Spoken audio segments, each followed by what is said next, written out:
అమ్మవారు దరిద్రాన్ని ఎలా తీస్తుంది అంటే అపాంగై, తన చూపుల చేత తీసేస్తుంది. అందుకే ఆవిడికి మీనాక్షి అని పేరు అని చెప్పాను. కనకధారా స్తోత్రం అంత గొప్పది ఎందుకైందో తెలుసా అండి?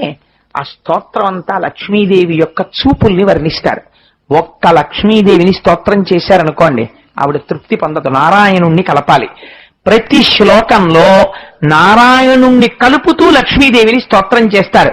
అందులో చూడండి ఆ శ్లోకం అందం. కాలాం బుధాలి లలితో రసికైట భారే ధారాధరే స్ఫురతియా తటిదంగనేవా మాతు సమస్త జగతాం మహనీయమూర్తి. అంటే నల్లటి మబ్బు మీద మెరుపు తీగ ఎలా ఉంటుందో నీలతో యద మధ్యస్థ విద్యుల్లేకే భువాస్వరా, దాన్ని శ్లోకం కింద మార్చారు. అమ్మా, ఆయన వక్షస్థలంలో నువ్వు చేరి ఉండడం వల్ల ఆయన యందు దయని నింపావు. ఆయన కారుణ్యమూర్తి అయి మా యోగక్షేమములను వహిస్తున్నాడు. తల్లి, నువ్వు ఆయన వక్షస్థలమునందు లేనినాడు ఆయన నిగ్రహానుగ్రహ ప్రదాత అయి ఉంటాడు. ఆయన పాదములు మేము పట్టుకోలేం కదా. తండ్రిని మాకు అందించిన తల్లివమ్మా, నీ యొక్క చూపులకి నమస్కారం. ఒక్కసారి ఆ చూపు మా యందు ప్రసరించు, మా దరిద్రం తీరిపోతుంది అంటున్నారు. ఆశ్చర్యం ఏమిటో తెలుసా అండి? ఈ శ్లోకంలో ఉన్న గొప్పతనం, ఈ శ్లోకమే చదివితే దరిద్రాన్ని విరిచేయగలదు.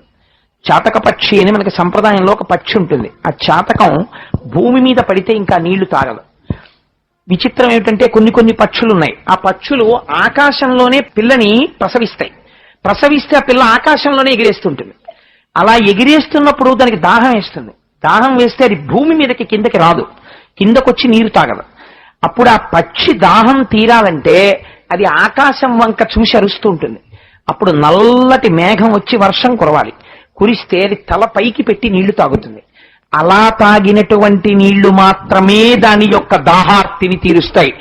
నేను ఎన్ని కోట్ల జన్మలలో చేసినటువంటి పాపమ వలనో దరిద్రము నన్ను వెంట పెట్టి తరుగుతోంది. అటువంటి దరిద్రాన్ని పోగొట్టగలిగినటువంటి మేఘధార నువ్వే. అమ్మా, నీ అనుగ్రహాన్ని మా మీద వర్షించాలి. మాకున్న దరిద్రాన్ని మేఘముతో పాటు గాలి వస్తుంది, తృణములను దూరంగా కొట్టి పారేస్తుంది. అలా నువ్వేం చేయాలో తెలుసా అమ్మా? దుష్కర్మ ఘర్మమ పనీయ చిరాయ దూరం. మేము చేసినటువంటి పాపకర్మల్ని దూరంగా తొలగించి తోచాతల పారేసి, పిల్లవాడయా తెలియక చేశాడు, అవును పాపం చేశాడు నిజమే, అంత భయంకరమైన ఫలితం ఇస్తావా? వీల్లేదు. వాడి పాపానికి చాలా తగ్గించేసి వాడి చిన్న పుణ్యానికి పెద్ద ఫలితం ఇచ్చేయి. వాడు సుఖంగా ఉండాలి. వాడు నన్ను కనకధారా స్తోత్రంతో పూజ చేశాడు, మాఘపాదివారు నాడు సరసంజ వేళలో కూర్చుని, వాడికి ఇవ్వకపోతే ఎలా అని నిలదీస్తుంది అమ్మవారు అయ్యవారి దగ్గరికి వెళ్ళి. అలా నిలదీయగలిగిన స్వతంత్రం అమ్మకొక్కదానికే ఉంది.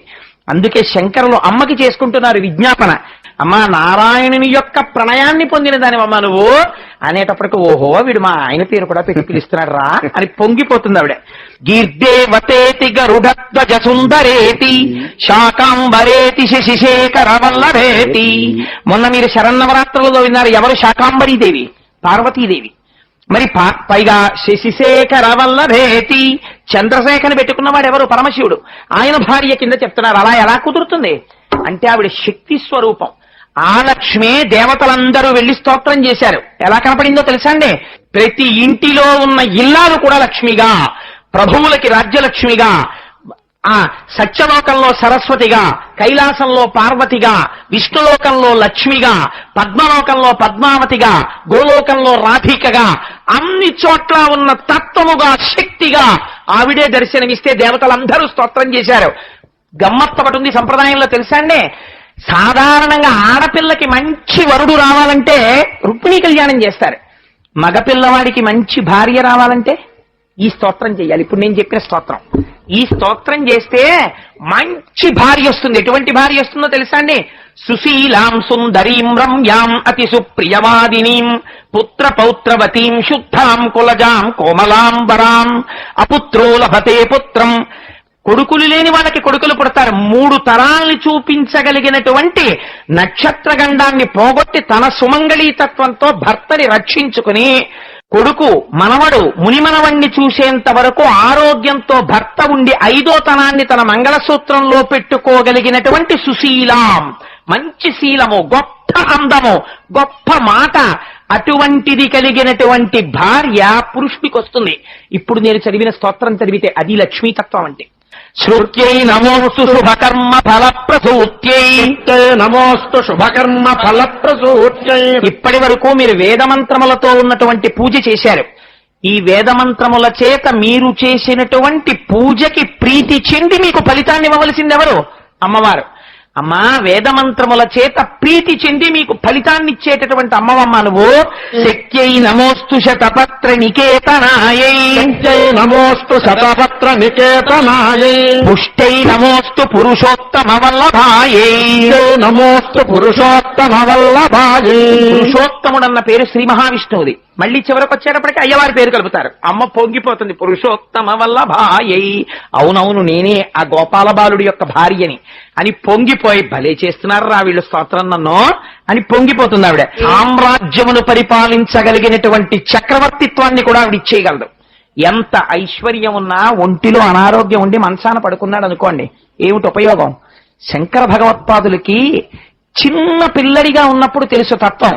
సంపత్కరాణి సకలేంద్రియనందనాని. అమ్మా, నా ఆరోగ్యం బాగుండాలమ్మా, నా ఇంద్రియాలు తేజస్సుతో ఉండాలి. ఒక్కసారి ఎవడైనా ఇలా వంగి నమస్కరిస్తే వాడి పాపాలు పోగొట్టేద్దామని చూస్తుంటుందిట అమ్మ, వాడికి సంపత్తినిద్దామని. ఇందాక మీ అందరూ సుబ్రహ్మణ్య శర్మ గారు చెప్పినప్పుడు ఇలా వంగి నమస్కరిస్తుంటే నాకేమనిపించిందో తెలుసా అండి? మంచి ఎదిగినటువంటి పైరు మీదకో పిల్లగాలు వస్తే పైరంతా ఇలా వంగిందనుకోండి, ఎలా ఉంటుందో అలా మీ అందరూ శిరస్సు ఉంచితే ఒక్కసారి పండడానికి సిద్ధంగా ఉన్న పంట పొలం లక్ష్మీ స్వరూప అయితే నారాయణ స్వరూపమైన భక్తి భావన గాలి చేత వంగినటువంటి మిమ్మల్ని చూసి లక్ష్మీ స్వరూపంగా సభని దర్శించి నమస్కరించాను. అమ్మా, దిగ్గజములు, దిక్కులను మోసేటటువంటి గజములు ఆకాశగంగని పట్టుకొచ్చి పద్మ కింజల్కములను పుప్పుడిని కలిపి స్వర్ణపాత్రలను తమ తొండములతో ఎత్తి నీకు అభిషేకం చేస్తుంటాయి. అటువంటి తల్లివై నా ఇంటిలో నువ్వు స్థిరముగా నిలబడుదువుగాక అని అడుగుతారు. గంగాజలముల చేత అభిషిక్తము చేయబడి తడిసిన వస్త్రంతో అప్పుడే అభిషేకం జరిగిందనమాట అమ్మవారికి. అలా అభిషేకమును పొంది కూర్చున్నటువంటి తల్లి ఎవరున్నదో ఆవిడికి నేను ప్రొద్దున్న లేవగానే ప్రాతర్నమామి, నమస్కరించుచున్నాను. ఎక్కడ ఆవిడ భర్తను వదిలిపెట్టరు. లోకాధినాథ గృహిణీ. అమ్మా, నువ్వెవరో తెలుసా? లోకములకన్నిటికీ అధినాథుడైనటువంటి శ్రీమన్నారాయణుని యొక్క గృహిణివమ్మా. అంటే ఆయన ఇల్లాలివమ్మా. ఇల్లు చక్క పెట్టుకోవద్దు, ఇంట్లో ఉన్న వాళ్ళందరికీ అన్నం పెట్టద్దు, ఇంట్లో ఉన్న వాళ్ళందరికీ పాలివ్వద్దు, ఇంట్లో ఉన్న పిల్లలకి సరిగ్గా చదువు రాలేదనుకోండి తల్లిదే కదా. అయ్యవారికి ఏమో ఎప్పుడు పని, తెల్లవారకట లేచిన దగ్గర నుంచి సెల్లుకో ఫోన్లు, అక్కడ వరకు ఇక్కడ వరకు, ఆ బ్రాంచ్ ఆఫీస్కి వెళ్ళాలి, ఈ బ్రాంచ్కి వెళ్ళాలి, అక్కడ ఆఫీస్కి వెళ్ళాలి, అక్కడ ఇన్స్పెక్షన్ చేయాలి, అక్కడ ఎవడో ఆర్తితో ఫోన్ చేస్తాడు, ఇక్కడ ఏదో ప్రమాదం వచ్చిందంటాడు, గరుత్మంతుడు ఎక్కి వెళ్ళిపోతూ ఉంటాడు. మరి ఇల్లు ఎవరు చక్క పెట్టాలి అంటే ఆవిడ ఇంట్లో ఉండే జాగ్రత్తగా పిల్లలకి చదువు చెప్పించుకుని, పిల్లలకి వేళ పెట్టిన క్యారేజీలు పెట్టి అన్నం పెట్టి చెయ్యాలా వద్దా? అమ్మ, నువ్వెవరో తెలుసా? ఇది శంకరుల యొక్క గడుసుతనం అంటే. లోకాధినాథ గృహిణీ, లోకాధినాథుడైనటువంటి శ్రీమన్నారాయణుని యొక్క గృహిణివి. ఇప్పుడు ఆయన లోకాధినాథుడైతే మాకేమిటయ్యా? ఆయన మా తండ్రి. ఆయన గరుత్మంతుడిని ఎక్కి వెళ్ళిపోతుంటాడు. ఎక్కడికో ఎవరో రాక్షసులు వచ్చారయ్యా, ఎవరో ఒక ఆడావిడికి చీర లాగేస్తున్నారు, గోవిందా అంది నేను వెళ్ళిపోవాలని వెళ్ళిపోతాడు. ఇంకొక ఆయన ఎక్కడున్నాడు చూపించన్నాడు, అందుకని చెప్పి ఆ రాక్షసుడు ఎవరో పిలుస్తున్నాడు, పిల్లాన్ని రక్షించాలని అక్కడికి వెళ్ళిపోతాడు. నువ్వు మాత్రం ఏం చేయాలి? ఇంట్లో ఉండి మమ్మల్ని చూసుకోవాలి. పిల్లల్ని వదిలేసి అమ్మ కూడా వెళ్ళిపోతే మమ్మల్ని చూసేవాళ్ళు ఎవరమ్మా? అందుకని ఇప్పుడు ఏమంటున్నారు శంకరాచార్యులు వారు, మన మీద పెట్టుకోలేదు రక్షించుకునే ప్రజ్ఞ. అమ్మ, నువ్వు అమ్మవి, మేము పిల్లలం, మాకేం తెలుసు? మేము అస్తమానం కప్పులు బొదలగొట్టయ్యా, కాఫీ గ్లాసులు తోచెయ్యా, పాల గ్లాసులు తోచెయ్యా, తప్పు పనులు చేసేయ్యా, పాప పనులు చేసేయ్యా, మేము చేసేస్తుంటాం. నువ్వేం చేయాలి? ఉరే ఇప్పుడే స్నానం చేయించాను, మళ్ళీ ఆ మట్టిలోకి వెళ్ళిపోతున్నావు రా అని తీసుకొచ్చి శుభ్రంగా తెచ్చి, ఒరే నాన్నగారు వచ్చే వేళ అయింది, స్నానం చేసేసి జాగ్రత్తగా చదువుకోండి, కోపడతారు నాన్నగారు అని నాన్నగారు వచ్చే సమయం చూసి నాన్నగారికి మేము చాలా మంచి పిల్లల్లా కనపడేటట్టుగా కూర్చోపెట్టేసి మమ్మల్ని నాన్నగారు తొడ మీద కూర్చోపెట్టుకునేటట్టు నువ్వు చేసేయాలమ్మా. ఎందుకంటే నువ్వు మా అమ్మవి. ఎంత గడుసుతనమో చూడండి. లోకాధినాథ గృహిణీం అమృతాభిపుత్రీం. ఒరే మీ అమ్మనే, కానీ అలా నేను చేస్తానని ఎందుకు అనుకుంటున్నారా అంటే, అమ్మ నువ్వు అమృతాభిపుత్రీం, అమృత సముద్రానికి కూతురు అమ్మా, నీ మనస్సు అమృతం. అమృతానికి పుట్టింది, అమృతం కాకపోతే మృతం ఎందుకు అవుతుందమ్మా? అందుకు నువ్వు అమృతానివి. ఎంత గడుసుతనంతో వేశారో చూడండి. లొంగిపోకపోతే అమ్మ ఇటువంటి పిలుపుకి ఎలా తట్టుకోగలదండి? అటువంటి స్తోత్రం ఇచ్చేశారు మనకి శంకర భగవత్పాదులు. చెట్టు నీడని బాగా ఎవరు ఎంజాయ్ చేయగలరు? బాగా ఎండలోంచి వచ్చిన వాడైతే. నిర్వాణాయ తరుచ్ఛాయ తప్తశై విశేషత. ఎవడు ఎండ చేత తప్తమయ్యాడో వాడికి చెట్టు నీడ బాగా ఆనందాన్ని ఇస్తుంది. అంతేకాని అమ్మా కోట్లకి కోట్లకి కోట్లకి బెడగలెత్తిపోయిన వాడికి ఇంకో 10,000 రూపాయలు ఇస్తే గొప్ప ఏమిటమ్మా? 10,000 రూపాయలు కటిక దరిద్రుడికి ఇప్పించావనుకో, అమ్మా మా అమ్మ అనుగ్రహం అని పొంగిపోతాడు. కాబట్టి నీ అనుగ్రహం పొందడానికి అసలు నిజమైనటువంటి యోగ్యత ఉన్నవాడెవడో? పరమ దరిద్రుడు. అటువంటి వాడెవరో తెలుసా? నేనే. అందుకని ఏం చేయాలి? నువ్వు నన్ను లిస్టులో ఫస్ట్ పేరు పెట్టేసి నాకు అనుగ్రహించేయాలి. అందుకని అమ్మా నువ్వు నాకేం చేస్తావో తెలుసా? అలా ఒక్క కడగంటి చూపు చూడు, నా దరిద్రం తీరిపోతుంది. అమ్మా నేను ఈ స్తోత్రాన్ని చదువుతాను, స్తుతి చేస్తాను. నువ్వేం చెయ్యాలి? అబ్బా మా పిల్లాడికి రాకపోయినా శంకరాచార్యులు వారు చెప్పిన స్తోత్రం చదివాడు అని అనుగ్రహించమ్మా. నాకు చెప్పడం కూడా చేత కాదు, శంకరులు రాసిన శ్లోకాన్ని చెప్తున్నాను, నన్ను అనుగ్రహించు అని వారే ఫలశ్రుతి చెప్పారు. ఉపన్యాసం చెప్పానా చెప్పలేదా? చెప్పాను. ఎందుకు చెప్పాను? ఈ లక్ష్మీదేవి కళ్యాణం అయిపోయింది, లక్ష్మీదేవి పూజ చేశారు. ప్రవచనం ఏం చెయ్యాలో అదే ఇవాళ కనకధారా స్తోత్రానికి మధ్య మధ్యలో వ్యాఖ్యానం చేశాను.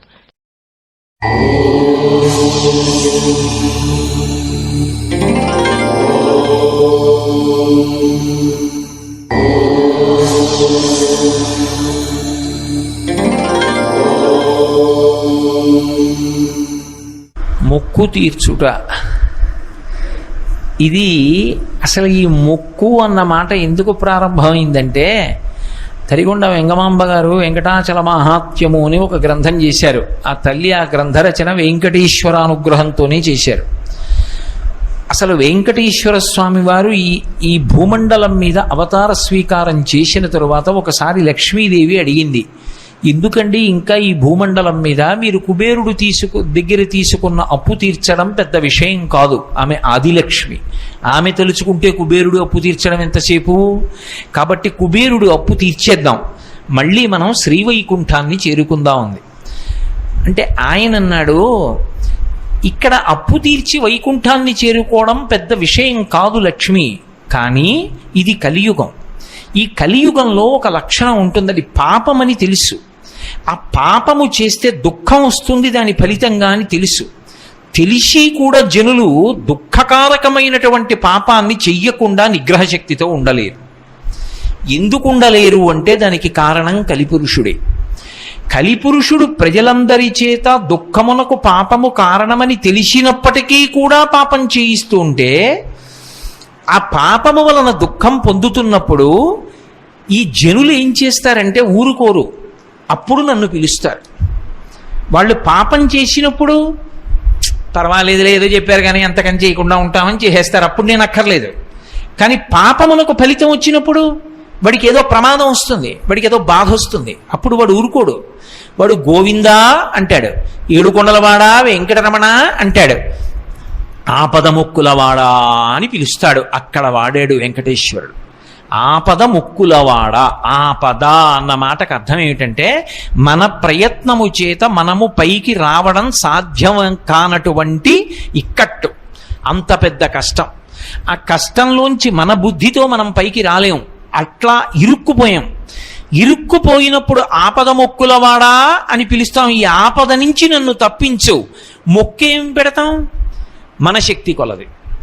ఒక్కొక్కడంటాడు నేను నా తలనీలాలు ఇస్తానంటాడు, ఒకడంటాడు కొండకి నడిచొస్తానంటాడు, ఒకడంటాడు స్వామి నీ హుండీలో 5 రూపాయలు వేస్తానంటాడు. ఇప్పుడు వీటిని మొక్కులు అంటారు. మొక్కు అన్న మాట మీరు జాగ్రత్తగా గమనించాలి. వెంకటేశ్వర స్వామి వారి హృదయం ప్రకారం అయితే వ్యాపారము కాదు. అది పాపము వలన దుఃఖం వస్తోందని వాడు తెలుసుకోవాలి. తెలుసుకుని పిలిచావు పరమేశ్వరుణ్ణి, ఆయన ఏం చేస్తాడు? నేను ఆదుకోకపోతే ఎవరు ఆదుకుంటారు లక్ష్మి? అందుకుని ఉంటాను ఈ కలియుగంలో వెంకటాచలం మీద.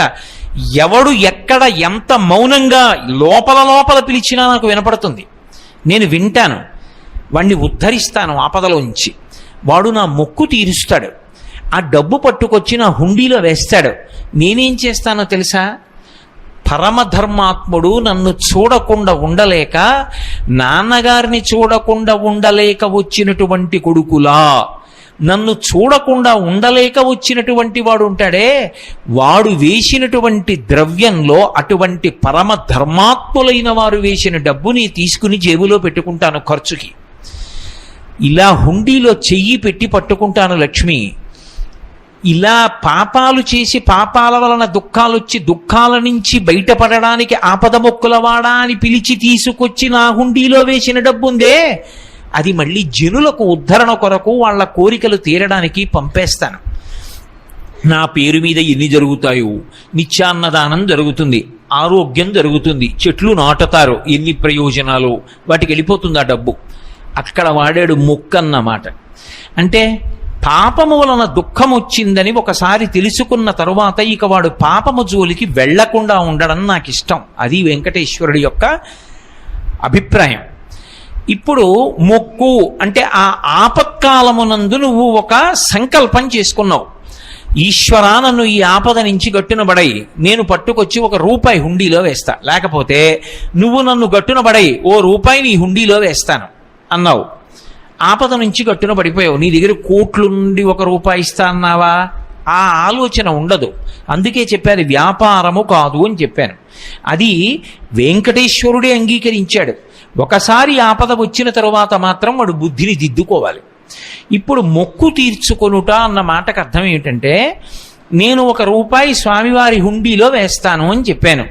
స్వామివారి హుండీలో ₹1 వేస్తాను అంటే నా పక్కింటి వాళ్ళు తిరుపతి ఎడుతున్నారనుకోండి, నేను పక్కింటి వాళ్ళకి ₹1 ఇచ్చి హుండీలో వేయండి అని పంపించకూడదు. మొక్కు ఎప్పుడు తీరుతుంది? నేను హుండీలో ₹1 వేస్తాను అన్న మాటకు అర్థం నేను తిరుపతి వచ్చి అని కదా. నేను తిరుపతి వెళ్ళాలి, నేను వెంకటాచలం వెళ్ళి స్వామిని దర్శించి, స్వామి నాకు కేవలము ధర్మమునందు అనురక్తిని ప్రసాదించమని ప్రార్థన చేసి ఈ ₹1 పట్టుకెళ్ళి హుండీలో వెయ్యాలి. అప్పుడు నా మొక్కు పూర్తవుతుంది. అంతేకాని ₹1 వేస్తానన్నాను కదండి, ₹1 పంపించేశానుగా, నా మొక్కు ఎందుకు తీరదు అని అడక్కు. ₹1 వేస్తాను అన్న మాటకు అర్థం నేను వచ్చి వేస్తాను అని. వేస్తాను చేస్తాను అంటే నేనే, అంతే దాని అర్థం. కాబట్టి మనమే క్షేత్రమునకు వెళ్ళాలి, వెళ్ళి ఆ మొక్కు తీర్చుకోవాలి. మొక్కినప్పుడు మీరు ఏ భాష వాడారన్నది ప్రధానం కాదు. ఎప్పుడైనా కూడా అందులో ప్రధాన ప్రయోజనం ఏది అంటే, ఇక పాపము వైపునకు దృష్టి పోకుండా, ఒకసారి ఎవడు మనని ఉద్ధరించాడని అనుకుంటున్నామో వాడి దగ్గరికి వెళ్ళి ఒకసారి కృతజ్ఞత చెప్తామా చెప్పమా? మీరు ఆలోచించండి. నాకు ఏదో ఆపద వచ్చిందండి, నేను ఎవరినో అడిగాను, అయ్యా చాలా ఆపదలో పడిపోయానండి, మీరు నన్ను ఎలా అయినా ఈ ఆపద నుంచి కాపాడండి అని అడిగాను. ఆయన అన్నాడు, కోటేశ్వరరావు అది పెద్ద విషయం కాదు, నేను తప్పకుండా కాపాడతాను, మీరేం బెంగపెట్టుకోకండి అన్నాడు. ఒక 3 రోజులు పోయిన తర్వాత నాకు ఆయన కబురు చేశాడు, అయ్యా మీకు ఆపద లేదు, మిమ్మల్ని ఆపద నుంచి బయటపడేశాను, మీరు ఇప్పుడు ఏ ఇబ్బంది లేదు, సంతోషంగా ఉన్నారన్నాడు. ఇప్పుడు నేను 2 యాపిల్ పళ్ళు ఇంట్లోకి తీసి ఎవరికో ఇచ్చి పట్టుకెళ్ళి ఆయనకి ఇచ్చి చాలా సంతోషించాను, నన్ను ఆపద నుంచి బయటపడేసినందుకు ఈ 2 యాపిల్ పళ్ళు తినమను అని పంపిస్తానా? అవి 2 యాపిల్ పళ్ళే అయినా నేనే పట్టుకుని వెళ్ళి నా 2 చేతులతో ఇచ్చి సంతోషాన్ని ప్రకటన చేస్తానా? మొక్కు అన్న మాటకి వెనక ఆపద అన్న ఒక మాట ఉంది.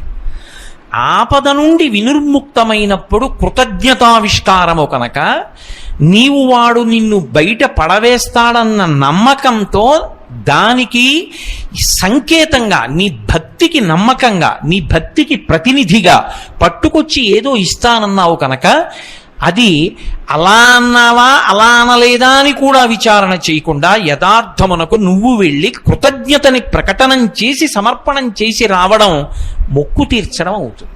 కాబట్టి మొక్కు తీర్చుట అన్న మాటలో ఆ యథార్థాన్ని భావన చేసిన నాడు భక్తి ఆవిష్కృతమవుతుంది. ఆయన నన్ను ఆపద నుంచి బయటపడేశాడు, నేను ఒక్కడనే వెళ్ళొచ్చు, కానీ నేను నా భార్యతో కూడా కలిసి వెళ్ళి, అయ్యా ఎంత ఉపకారం చేశారు, చాలా సంతోషం అండి, జీవితాంతం మర్చిపోను మీరు చేసిన ఉపకారం అని నేను అనడం ఒక ఎత్తు.